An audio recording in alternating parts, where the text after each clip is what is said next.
Hi everyone. இப்போ நம்ம கமின்ஸோட 4 சிஸ்டமை பற்றி பார்க்கலாம். 4 சிஸ்டமில் ஆயில், ஃபியூல், அதுக்கப்புறமேட்டுக்கா ஏர், கூலண்ட் இதெல்லாம் வரும். ஃபஸ்ட்டு நம்ம ஃபியூலில் பார்க்கலாம். ஃபியூல் வந்து நம்மளுக்கு ஒரு ஸ்டோரேஜ் மாதிரி ஸ்டோர் ஆகிட்டு இக்னிஷன் டைமில் நம்மளுக்கு கரெக்டாக ஸ்ப்ரே ஆகிறதுக்கு நம்ம ஃபியூல் வச்சுருக்கோம். ரெண்டாவது ஏர் சிஸ்டம் வந்து நம்மளுக்கு இன்டேக்காக யூஸ் ஆகுது கம்பஷன் சேம்பரில்.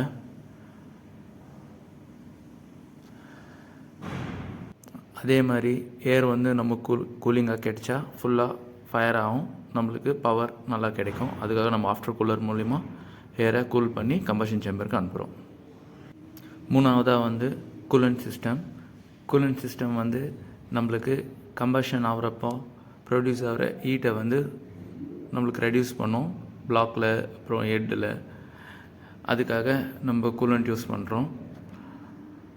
அதுக்கப்புறமா நம்ம நாலாவதாக ஃபோர்த் சிஸ்டம் பார்க்கலாம். ஃபோர்த் சிஸ்டம் வந்து லூப்ரிகேஷன் ஆயில் சிஸ்டம் வந்து மெயின் ரீசன் நம்ம எதுக்கு ஆயில் இது பண்ணுறோன்னாக்கா டு ப்ரிவெண்ட், ஏன்னா metal to metal bearing, gear இதெல்லாம் ரொட்டேட் ஆகிறப்போ மெட்டல் எதுவுமே சர்ஃபேஸ் டேமேஜ் ஆகாமல் இருக்கிறதுக்காக, ப்ளஸ்ஸு ரப்பிங் ஆகாமல் இருக்கிறதுக்காக, மெட்டல் எதுவும் டேமேஜ் ஆகாமல் இருக்கிறதுக்காக லூப்ரிகேஷன் ஆயிலை வந்து நம்ம யூஸ் பண்ணுறோம்.